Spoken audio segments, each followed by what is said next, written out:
नमस्कार दोस्तों।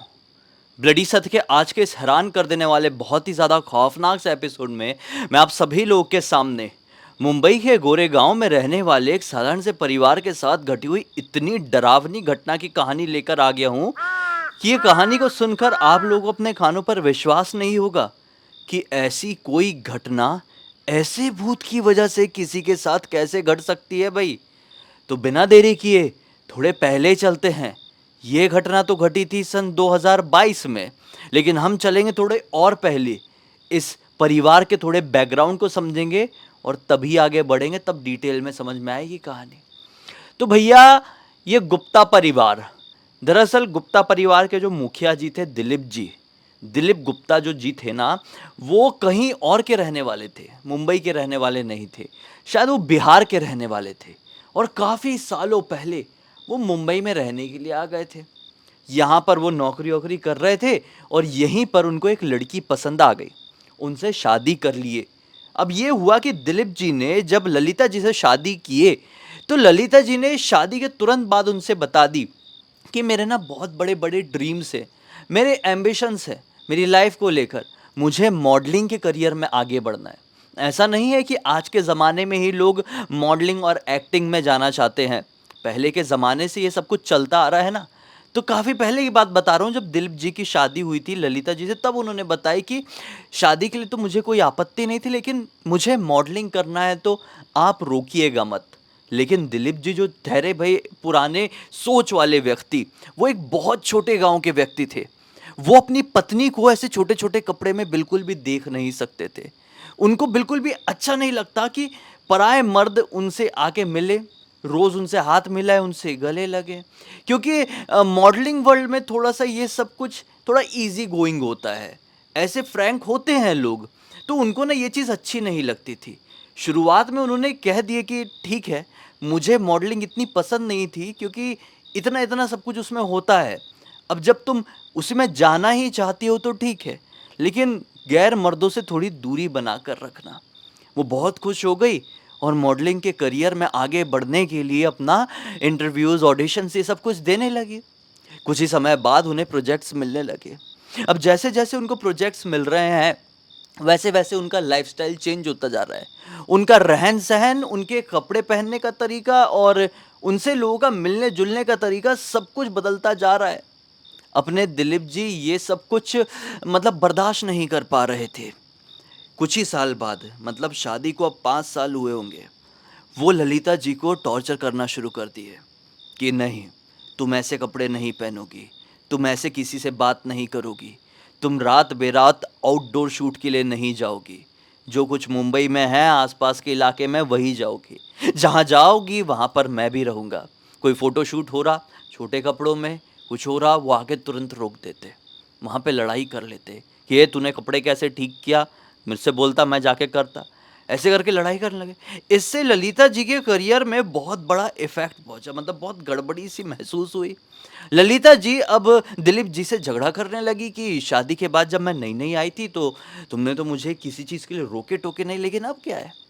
अब दिलीप जी का एक दूसरा रूप देखने को मिला।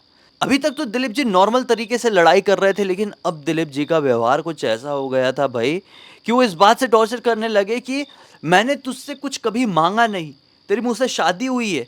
शादी वादी होती है ना आदमी लोगों की, तो औरत लोगों के घर से ये दहेज मिलता है, वो दहेज मिलता है। तूने क्या लेकर आई? तू जो अपनी मर्जी की कर रही है, मैंने तो अपनी मर्जी की नहीं किया, मैंने तो सिर्फ तुझसे प्यार किया, तुझसे शादी किया, तू क्या हरकतें कर रही है। ऐसे बोल के अब उनका पासा पलट गया। अब वो भैया उनको लड़ाई करने लगे इस टॉपिक को लेकर कि मुझे कुछ मिला नहीं तेरी शादी होने के बाद, तेरे से मैंने शादी किया तो मैं बर्बाद हो गया, किसी और से शादी होती रईस घर की लड़की से तो आज मैं भी रईस होता।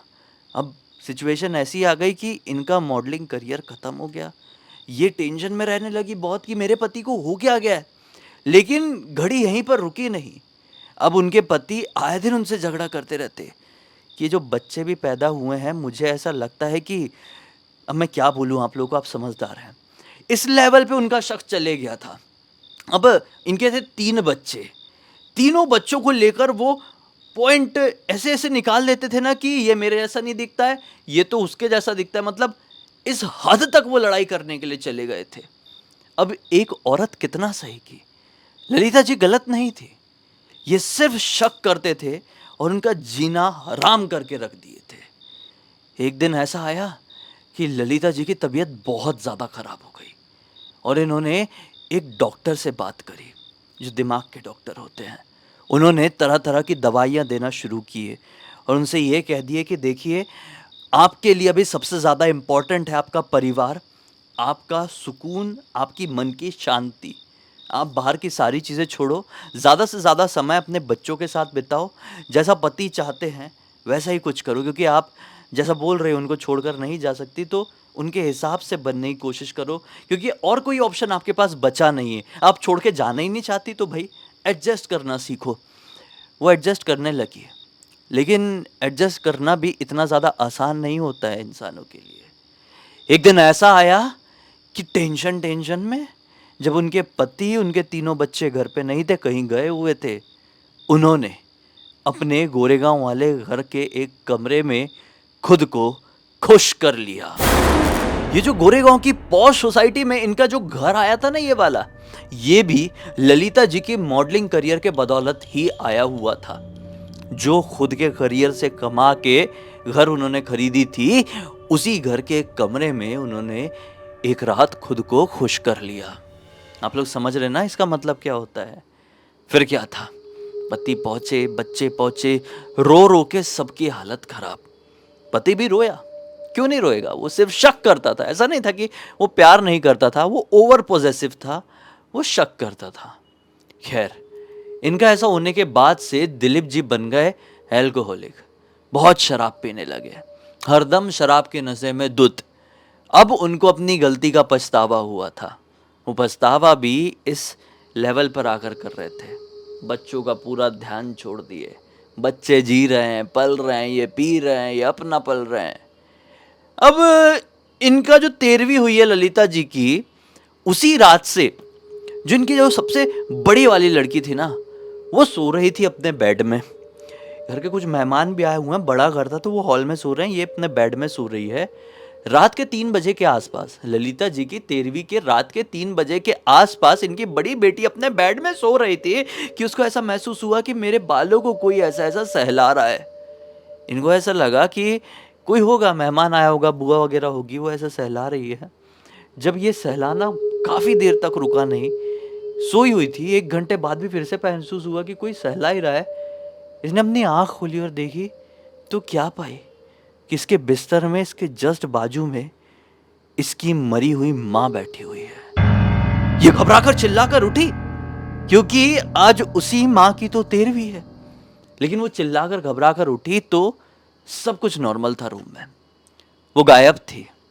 उसके चिल्लाने से जितने भी लोगों की नींद खुली, वो भागते हुए आए, बोले क्या हो गया बेटा, कोई बुरा सपना देखी क्या? कुछ लोग समझा रहे हैं कि नहीं बेटा, होता है, कई बार मृत लोगों की आत्माएं 13वीं की रात को घर पर आती है, क्योंकि ये उनकी आखिरी रात होती है इस दुनिया में। इसके बाद वो अपने स्वर्गलोक या नर्क जैसा भी उन्होंने किए होंगे, या अगला जन्म उनको लेना होगा, उस हिसाब से वहाँ पर चले जाते अपनी अगली जर्नी के लिए। तेरी माँ भी तुझसे मिलने के लिए आई थी। सब तो ऐसे ही समझ रहे थे, लेकिन सच्चाई कुछ और ही थी। इस रात के बाद अगले दिन तो सब लोग अपने अपने घर चले गए। दिलीप जी तो अपने नशे में धुत थे। दूसरी छोटी वाली लड़की के साथ भी कुछ ऐसा ही हुआ। वो अपने कमरे में बैठी हुई थी, बड़ी वाली लड़की सो रही थी और लड़का टीवी देख रहा था, और बाप दूसरे वाले कमरे में पी के थोड़ा अपने नशे में था। छोटी वाली लड़की को दिखाई देता है कि जो माँ वाला जो कबर्ड होता था, मतलब माँ का एक जो कबर्ड था, इनकी ललिता जी का जो एक अलमारी थी, मतलब वो इनके रूम में ही था। वहां पर लिटरली एक औरत की परछाई आई है और कबर्ड के दरवाजे को ना ऐसे ऐसे पकड़ के ऐसे हिलाई है। ये देख ही रही थी लिटरली, ये छोटी वाली बच्ची की आंखों के सामने हुआ है। इसने चिल्लाई भी, दीदी दीदी देखो कौन है। दीदी जाग के देखी तो क्या पाई कि कोई भी नहीं है। छोटी वाली बच्ची को अपने आंखों पर विश्वास नहीं हुआ था, लेकिन ये बच्ची किसी को भी बताती ये बात तो कौन इसकी बातों के ऊपर विश्वास कर पाता?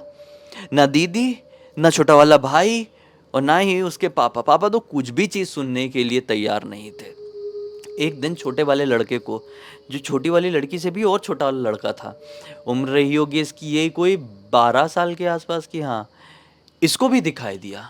जो इनका किचन वाला जो ऐसा गैलरी होता है, पैसेज होता है ना, वो किचन वाले पैसेज में भी कोई औरत की लिटरली ऐसी परछाई चल के गई है और किचन में गई है और जितने ही बर्तन हैं उनको धड़ धड़ धड़ धड़ धड़ धड़ करके ऐसे हिला डाली है।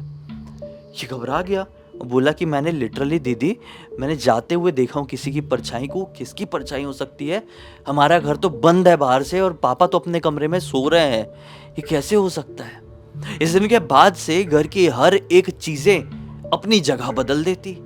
यानी समझ लो ये लोग घर से कहीं बाहर गए हुए हैं, घर लौटते तो माँ के कबर्ड, माँ के कमरे में जितने भी उनके सामान थे वो सारे निकल के बिखरे हुए रहते थे, पड़े हुए रहते थे। एक और चीज़ मैं आपको बता दूं कि बहुत सारे केसेस में अगर किसी की मृत्यु होती है ना, तो उसी घर के लोग उस व्यक्ति के सारे कपड़े को जला देते हैं या सारे कपड़ों को दान कर देते हैं। उनकी जितनी भी पर्सनल बिलोंगिंग्स होती है उनको भी दान कर दिया जाता है या तो फिर नष्ट कर दिया जाता है। इनके केस में ऐसा नहीं हुआ था क्योंकि पिताजी की तो कैसेट ही अलग चल रही थी, जैसा मैंने बताया।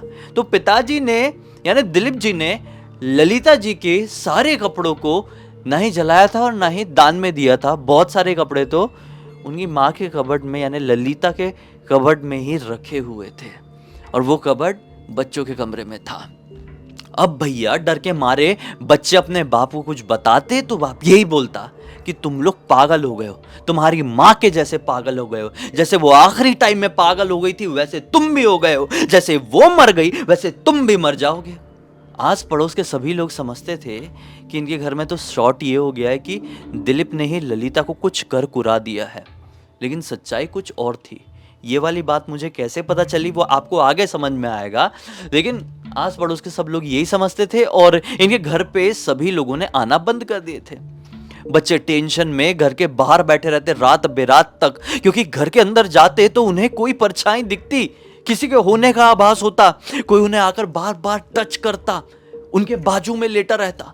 वो कौन था इनको नहीं मालूम था, लेकिन कोई तो था, कोई बहुत डरावना, कोई बहुत ज्यादा खौफनाक, जिसका चेहरा रात बेरात कोई आंखें खोलकर देख लेना तो लिटरली ऊपर से नीचे तक हिल जाए।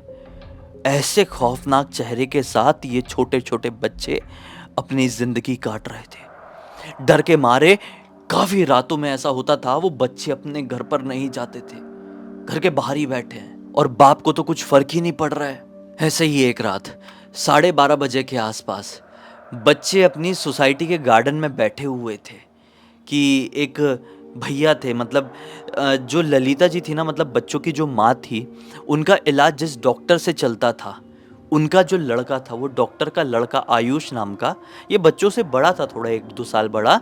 वो आयुष इनसे पूछा कि क्या हो गया बच्चों, तुम ऐसे बाहर क्यों बैठे हो घर के, इतनी रात गए तुम लोग, घर पर क्यों नहीं हो? तो जो बड़ी वाली लड़की थी ना, जो आयुष से 2 साल छोटी थी, उसने रोते रोते आयुष को सब बता दी। आयुष को बहुत बुरा लगा, लेकिन वो भी क्या सलाह दे देता, 2022 की बात है। उसने बोला कि एक काम करो कि तुम लोग ना एक डॉग अडॉप्ट कर लो, एक इंडियन डॉग, बहुत ही ज़्यादा प्यारे होते हैं, उसको घर पर रखोगे तो कोई नेगेटिव एनर्जी है ना तुम्हारे घर पे तो अपने आप कट के भागने लगी, क्योंकि ये बहुत पावरफुल भी होते हैं जो डॉग्स होते हैं, और इंडी डॉग बहुत ज़्यादा प्लेफुल भी होते हैं, तो उनके साथ तुम खेलोगे तो तुम्हारा माइंड भी डाइवर्ट होगा, ऐसे बाहर बैठने की ज़रूरत नहीं पड़ेगी। बच्चों ने बोले ठीक है ऐसे ही करते हैं।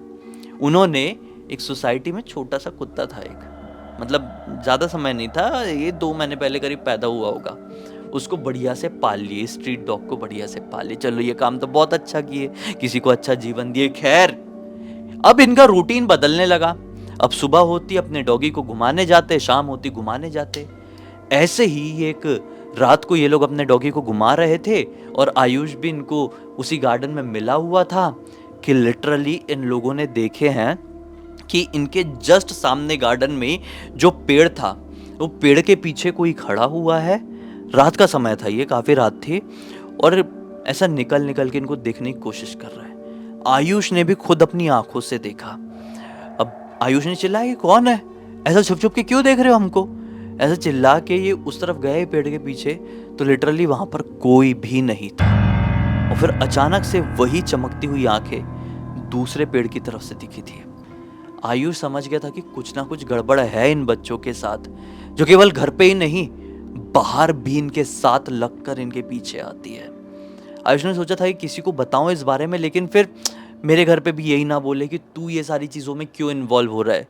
ऊपर से आयुष के पापा, आयुष की फैमिली में लोग डॉक्टर थे ना, कैसे ये सारी चीज़ों के ऊपर इतने इजीली ट्रस्ट कर लेते। ये तो करता था, लेकिन माँ बाप करेंगे कि नहीं करेंगे इसका कोई भरोसा नहीं था। इसने ये कहा बच्चों को कि देखो तुम अपने पापा से बात करो, कुछ तो परेशानी है। खैर ऐसा बोल के चले गया। उसी रात को ये लोग अपने कुत्ते को घर पर लेकर पहुंचे हैं। भाई कुत्ता ना घर के अंदर अब कदम नहीं रख रहा है, पता नहीं आज रात को ऐसा क्या हो गया। कुत्ता घर के अंदर कदम नहीं रख रहा है और रोने लगा जोर जोर से, चिल्ला चिल्ला के पूरी अपनी बॉडी अकड़ा लिया, लेकिन अंदर नहीं जा रहा है। अब जो दिलीप जी थे उस दिन थोड़ा कम नशे में रहे होंगे, वो बाहर निकले और बोले क्यों चिल्ला रहा है, क्यों रो रहा है ऐसा। तो अब जो छोटी वाली लड़की थी ना वो रोने लगी डर के मारे। तब भाई बाप का दिल तो है, बाप कैसा भी नशेड़ी हो या कुछ भी हो, बाप का दिल थोड़ा सा पिघल गया। बोले क्या हो गया बच्चा, तू क्यों रो रही है, समझा, बता क्या हुआ क्या हुआ। ऐसा बोले दिलीप जी ने, और फिर अब छोटी वाली लड़की ने सब रोते रोते बता दी।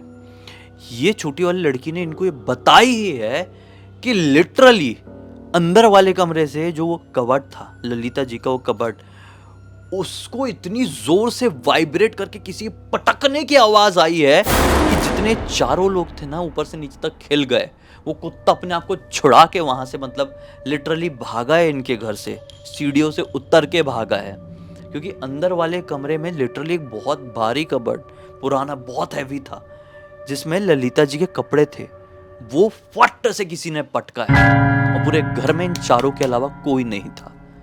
अब ये घबराते हुए अंदर पहुंचे तो क्या पाए हैं, जितने भी कपड़े हैं पूरे फैल गए हैं, वो कबर्ड टूट चुका है और आसपास कोई भी नहीं है, इस कमरे में कोई था ही नहीं। ये समझ गए कि बच्चे जो कुछ भी बता रहे हैं उस बात में सच्चाई है, हमारे घर में कुछ तो भी निगेटिव सीन शॉट हो गया है। अगले दिन एक पुजारी जी को घर पर बुलाया गया और पुजारी जी ने बोले कि आप लोग क्या कर रहे हैं, ये जो मृत व्यक्ति के, मृत औरत के, आपकी पत्नी के जो कपड़े हैं उसको सबसे पहले दान दीजिए या जलाइए, ऐसे घर पे नहीं रखा जाता है। उनका मुंह अपने कपड़ों से लगा हुआ है, क्योंकि वो ऐसे क्षेत्र से थी, चलचित्र के क्षेत्र से थी, मॉडलिंग के क्षेत्र से थी, तो उनको कपड़ों से, पहनावे से बहुत ज़्यादा प्यार था। आप उनको जलाइए पहले, नहीं तो उनकी आत्मा को शांति नहीं मिलेगी और ना वो शांत होगी, और अगर उनको शांति नहीं मिली तो आप भी शांति से जी नहीं पाएंगे, क्योंकि आप खुद जानते हैं कि आप लोग उनके जीते जी कितना खुश रहते थे। बस फिर क्या था, अगले दिन इन्होंने पूरे विधि विधान के साथ वो कपड़ों को जलवाए हैं और पिताजी यानी दिलीप जी को रियलाइज हुआ कि मैं बहुत भटक गया था, एक अलग राह में निकल गया था अपने परिवार को भूलकर। बच्चों की माँ नहीं है तो मुझे ही इन बच्चों को एक बाप और एक माँ के जैसा प्यार देना होगा। बस तब से दिलीप जी की ज़िंदगी बदली और ये बच्चों की भी लाइफ थोड़ी ट्रैक में आई है। आज वो कुत्ता भी इनकी लाइफ में है और इनकी फैमिली अब कोशिश कर रही है कि वापस से हैप्पी फैमिली बन जाए, लेकिन इतना आसान तो नहीं होता ना जहाँ इतना कुछ हो जाए। इस पूरी घटना की जानकारी मुझे किसी और ने नहीं बल्कि आयुष ने खुद इंस्टाग्राम पर लिख कर भेजा। आयुष कौन समझे ना, वही डॉक्टर, ललिता जी का वही डॉक्टर, उनके बेटे आयुष ने, जिसने सलाह दिया था कि आप कुत्ता रख लो ये वो। खैर उम्मीद करता हूँ कि आज की इस कहानी के जरिए आप लोगों को बहुत अच्छी सीख, एक जानकारी, मनोरंजन तो आज नहीं बोलूँगा, वीडियो अच्छा जरूर लगा होगा। इसी बात पे इस वीडियो को लाइक जरूर कर देना, चैनल को सब्सक्राइब करके बेल आइकन दबा के ऑल के ऑप्शन में क्लिक करना, क्योंकि इसी तरह के हैरान कर देने वाले खौफनाक वीडियोस डेली आप लोगों के सामने लेके आता रहता हूं। इंस्टाग्राम की लिंक इस वीडियो के डिस्क्रिप्शन बॉक्स में मिल जाए, क्लिक करके डायरेक्टली वहां पर पहुंच जाना। और इसी तरह की कोई भी कहानी, टॉपिक या जानकारी आप लोगों के पास भी तो लिख भेजना, हो सकता है हमारा अगला वीडियो कल आपके हिसाब से बन रहा हो। तो चलिए कल फिर से मिलते हैं, तब तक के लिए बहुत बहुत धन्यवाद। आपका दिन शुभ हो।